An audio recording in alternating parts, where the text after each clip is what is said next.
artificial intelligence will completely transform our world. But what is AI?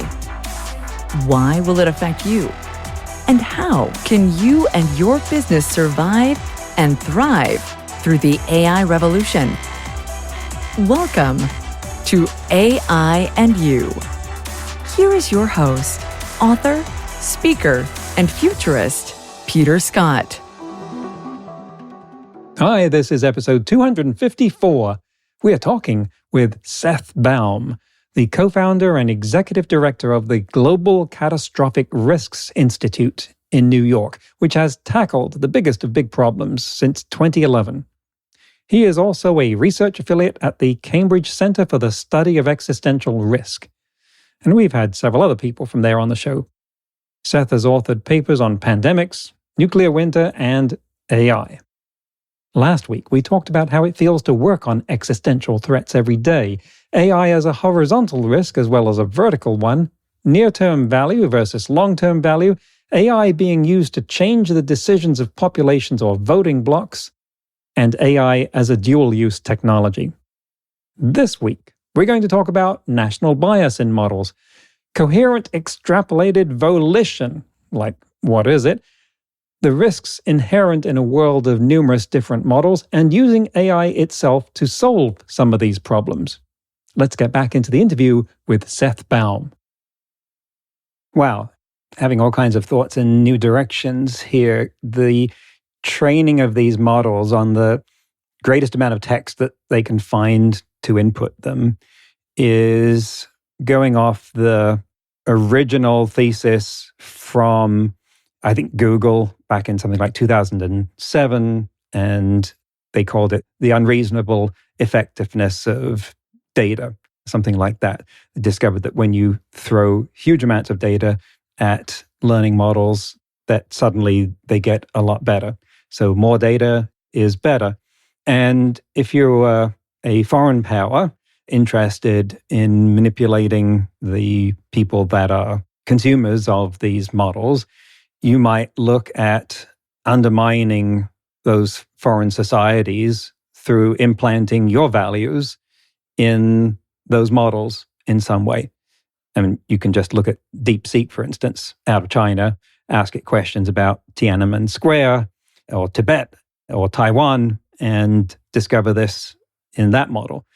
So it's got to be tempting to say, well, can we, as a foreign power, interfere with the bias of these models in some subtle way that wouldn't be noticed? And so I would definitely want to prop up the cybersecurity around the training of those models in that respect. Is that one of the risks that you're looking at here? Is that something that's part of this consideration? Yes, definitely. And some of it is fairly common sense, right? We do not want these models to teach people how to cause various types of harm. And so we try to design the models in ways that avoid that. And there have been some efforts from the various AI companies to avoid having the models do things like that. Now, how reliable is that? Maybe it is, maybe it isn't. I'm less knowledgeable about that. But there are some things that I think we can get fairly broad consensus of, like, we don't want these models to provide instructions for this or that. Now, some of the other things are going to be more controversial, like Tiananmen Square, great example. Me personally, I don't see any problem with a large language model saying about what happened in Tiananmen Square, but clearly some people don't like it. Some people in positions of power in China don't like it. And that's just, it makes sense from their perspective why that would be harmful activity for the language models to be doing. There's a sense in which this is broadly similar to the conversations about open free speech and what limitations we should have on speech that we already have in general within the human sphere. We always have limitations on what speech we think is acceptable to have out there, whether it's like yelling fire in a crowded theater or whatever else it might be. And so with generative AI, you're going to be looking at the same sorts of things. Like there's in the US right now, they're working, I don't know if it's passed yet, but they've been working on legislation about deepfake pornography. And this is an interesting one. There is really broad bipartisan consensus on moving forward with this legislation. You get some politicians that you don't usually see collaborating with each other on this. And I agree with it. I think the deepfake pornography thing is really horrible what can be done with that. And I'm glad to see that getting some attention and some effort. And so that's another example of how there's some things that we just kind of don't want these AI systems to be doing and might want to act accordingly to prevent that. One of the things that you mention in the paper is this juicy term, coherent extrapolated volition. And that seems to play a part in ways of looking at and possibly addressing these issues. Can you talk about that? Coherent extrapolated volition is one of the early ideas for AI systems that are following this sort of format of us trying to get it to do what we want it to do. And it's that in a particular way where the idea is that instead of us just kind of telling us what we want, we would have the AI system leverage its advanced intelligence capabilities. And here I should note that this is a concept that was developed in particular for a very advanced AI, a super intelligence. Just imagine an AI system that can just kind of figure anything out. Maybe not literally anything, but substantially more capable than we are. And so instead of us telling the AI what we would want to do, we would task the AI with figuring out what we would want it to do if we were better at telling it what we want it to do than we currently are. And so that's the extrapolation going on in coherent extrapolated volition. So the volition is what we want it to do. The coherent would be like what we want in some sort of coherent manner that's extrapolated to if we were better at telling it what we wanted it to do. So is this like aligning with an ideal future version of yourself? Basically, yeah. So the question of trust comes in here. And we're talking about deferring decisions to an AI, which always raises hackles. But the idea or the retort that the computer told me to do this has long been a defense for some forms of mistake or aggression even. But it might work both ways. That if the computer is telling us to do something that's really good for us, and people use this in gamifying their health, for instance. They set up apps to monitor their exercise and diet, and then they just do what the app tells them. And so in a sense, they are doing what the computer told them to do, but they're aligning with that version of themselves that was somewhat more ideal when it was setting those rules up than maybe at the time when they're staring down a bag of chocolate chip cookies and the app says no. And they go, okay, I guess I won't. Maybe somewhat oversimplifying, but is there a way there that we can drive this in a more positive direction? AI has famously separated us through the algorithms in social media that have been deconstructed in movies like The Social Dilemma and other places. It has caused division and radicalization of different forms. Can we make it go the other way? My understanding is yes. Not only is this like a valid idea, but this is a thing that we can do and even have done in some instances. I recall seeing research on some of these recommender algorithms that you would get on YouTube or Facebook or so, and that there have been some initiatives to craft the recommender algorithms in ways that point us in more positive directions, that point us to, say, content that we feel more satisfied about viewing. Now, one can cynically think, okay, is the company just doing this because it's going to bring in more money? Maybe. I don't know the answer to that question, but you can at least imagine, like, say it's YouTube, say it's recommending really dark content to people. Well, maybe people will spend a lot of time on the platform and watch a bunch of ads, and that makes the company money, but they walk away from it just feeling bad about the experience, and maybe they don't spend as much time on the platform in the future. Or maybe it's kind of dark as the advertisers don't like it as much, and so the company's not making as much money. And then there can also be opportunities for the companies to push their algorithms in positive directions, even if that doesn't bring in more money. And that is an option that they have available to them. There's no iron rule of nature that requires businesses to maximize profit at every single turn. And likewise, for us on the outside, we can pressure companies to do the right things on this. But the technology, as I understand it, is there. There's nothing inherent to, say, a recommender algorithm that requires it to drive things in a dark direction. And I can say personally, I spend a lot of time on YouTube. I don't typically get recommended things that are really dark or radical or anything like that. Now, I'm not looking for it. That's not my taste in videos. But I can say that hasn't been my own personal experience. And hopefully that's the case for a lot of people. And that's my experience as well, although it's been documented by several sources and researched that it does happen for a lot of people and has significant effects. So if you had the wherewithal to make things happen at a scale where you just didn't have to worry about money, for instance, where would you like to see research conducted? What studies would you like to see performed? Or what policy changes would you like to see enacted to move this in a positive direction?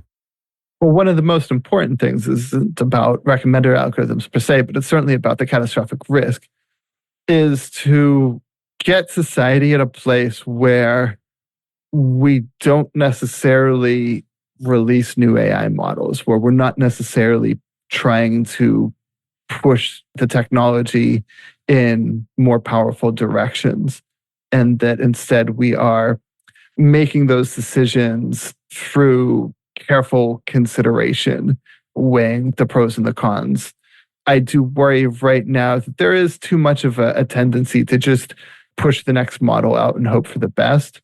And I see market pressure, investor pressure in pushing the companies in that direction. There's some political pressure where countries want to boost their economies and want to boost their domestic AI sectors relative to those of other countries, especially rival countries, but even just relative to other friendly countries. And maybe that's okay when the technology is still not that capable. But if we're staring down situations in which the potential harms from the technology could become catastrophic, we don't want to rush into that. We want the capacity to say no because the risks are just too large. And so that's one of the important things that I think we as a society need to be working toward. And that doesn't necessarily take a lot of money to get us there, but it does take political capacity and political will, which can include both internal politics within the individual companies and also more broadly with public governance of the technology, policymaking, including international dialogue on this. That's one of the big things that we need to be getting better at, because maybe it's okay right now, but maybe at some point in time, whether it's sooner or later, maybe we're really going to need the ability to say no to releasing more advanced AI systems. Whenever I get in any of these kind of conversations about how we should be collectively acting, I always look at the forces that are arrayed against common sense and the pressures of the market, the pressures of national security and so forth that argue for going flat out on AI development. And so I wonder, to what extent do you and others in this field use AI to help with research and other things? And what are some of the ways in which it can assist the people that are actually trying to institute pauses like you've been talking about and other changes? What extent can AI help with that? So first of all, with respect to current AI tools, so first of all, we all use AI tools probably on a daily basis without even knowing it. Like a web search is using AI tools. And I certainly do use web searches in my activities, among other things. I can say I'm not an active user of the language models, the generative AI systems. It's just not something that I have found helpful. And also, I just kind of don't like it. I almost kind of wish they would go away.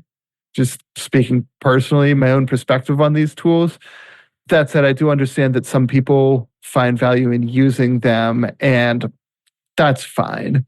That's fine, especially if they're using it to make the world a better place in one way or another. Then that's okay. That's okay. I'm not completely against using these tools that are out there.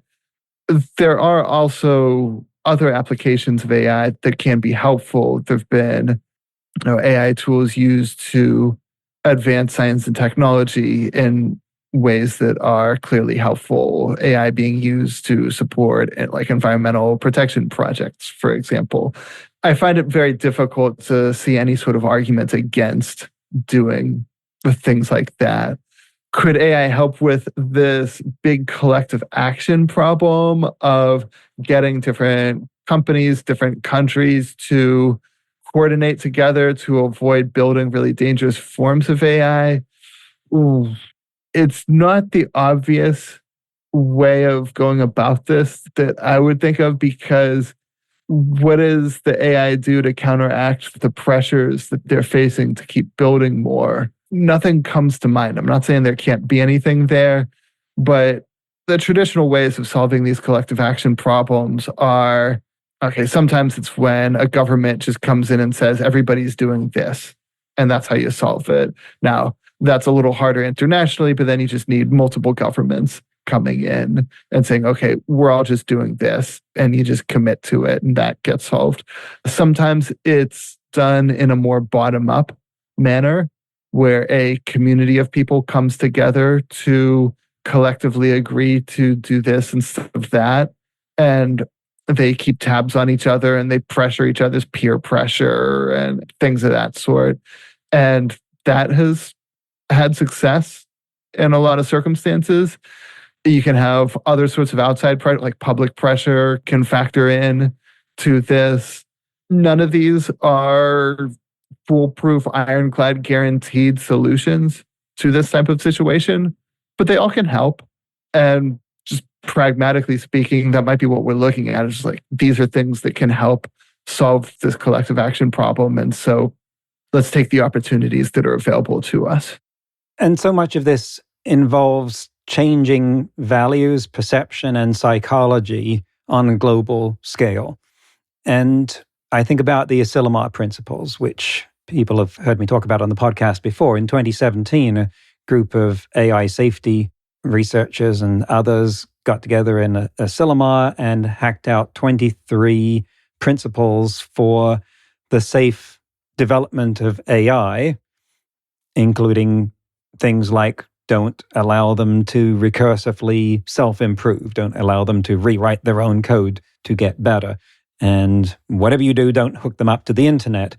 And other things that when ChatGPT came out, people were doing all of those within a week. And from an AI safety perspective, it was horrifying, because if that had been something with greater capability, we would be screwed at this point. I've always been disappointed that the Asilomar principles seem to have gotten completely shelved, because I thought it was a good starting point, if nothing else, and that we need something that we can point to as a manifesto that occupies a place in people's minds, that's got some kind of story behind it, that it captures their attention in the same way that the Bill of Rights does. And what do you think the prospects are for developing some kind of manifesto like that, that would establish an AI safety narrative in enough minds to get some traction? Well, first of all, I wouldn't say that the Asilomar principles have disappeared entirely. They have been taken up into a broader line of work on AI ethics, including a variety of sets of principles that have been developed. Actually, by now, the list of AI ethics principles, sets of AI ethics principles out there has gotten quite long, and that's become a whole line of research in its own right. However, the challenge is putting these, well, one is reaching consensus on which principles, because there's a lot that one could have. And then how do you get that to be actually implemented in practice? And a lot of these things end up being words that sound nice on paper, but with little mechanism to actually ensure that they get used. And so to that end, it's certainly healthy for people to continue talking about which principles they want AI to follow. And I think that's a very constructive conversation, but that has to come with efforts to see to it that the development and deployment and use of AI follows whatever principles they should be following, because that's often the missing link in all of this. You talked about how the list of ethics principles is getting unwieldy and the subject of some research itself now. Can you say more about that? What's going on in the community? Oh, yes. This is a little cottage industry, you might call it, of doing research on AI ethics principles. There have been some review papers surveying them. I have contributed a little bit to this research in looking at what are some things that the principles might be missing. In particular, some of my work on AI ethics has been on how AI systems handle non-humans. And the starting point for that is a lot of work on AI ethics, including the principles. It's heavily focused on human things. So issues like privacy and bias, those are very human concepts. They would talk about harm, and they might define harm in like a very human way. But it is possible for there to be harm to non-humans as well, harm to non-human animals, harm to the natural environment, potentially even harm to the AI system itself, which there's a whole conversation there of like, should we be treating the AI according to some standards for the benefit of the AI system itself? If not now, maybe for other types of AI systems that maybe might get built. And what would that look like? My own view is that just as a matter of ethics principles, we should care about humans, of course, but more than just humans, and that we should likewise be designing and using AI systems with the good of the world as a whole in mind, and not just the good of humans, even while, yes, of course, the good of humans should be an important part of this. A lot of the research that I've seen on the value alignment problem, the control problem, posits AI in a way that reminds me of the physics paper that begins "Consider a spherical cow." And they talk about a single AI. Imagine this single AI. They don't even need to say single, they just use the singular form.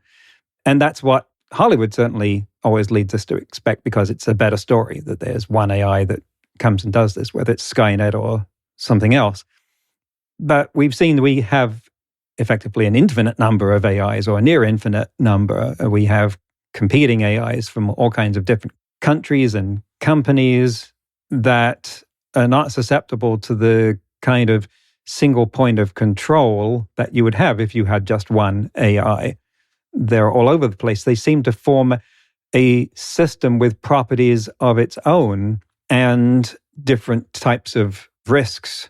I wonder if there's anything in there that you could comment on that's of any use. Yes, definitely. What you're referring to here is a big issue within the study of AI, especially the study of future AI systems. A lot of the early work was centered around the idea of one extremely powerful, extremely advanced AI system that would effectively take over the world, at which point all those other AI systems that might be out there don't matter anymore. That, among other things, the powerful AI system that takes over the world would prevent any other AI systems from gaining power or really doing much of consequence.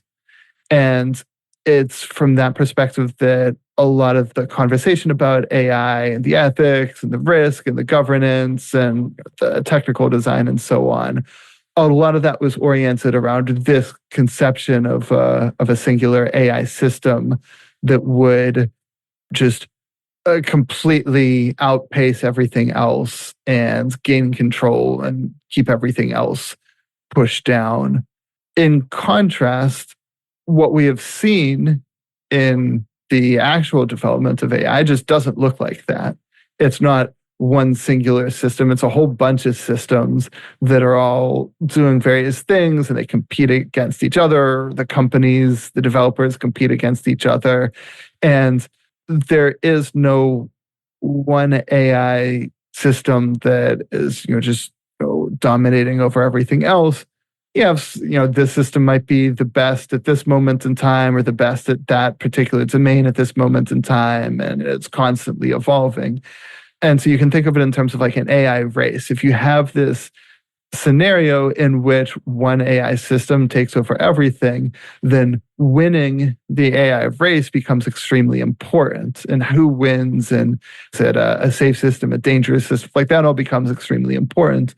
Versus in scenarios that are more like what we have right now, does it make sense to speak in terms of like who won the deep learning race or the large language model race? Not really, because it's just constantly evolving. And you could say, okay, maybe OpenAI got some first mover advantage when they released ChatGPT and maybe still have, sizable market share emanating from that, but they don't dominate the entire market. They're not the only ones. There's all these other companies that also have their language model systems out there. And as far as which one's in the lead with market share and so on, that can fluctuate over time. Yeah, that's really a big difference. And even as if we get to more powerful forms of AI, there are scenarios in which it's not one singular system, but instead is more of a hodgepodge, a mix of AI systems like what we see now, just scaled up to more advanced forms.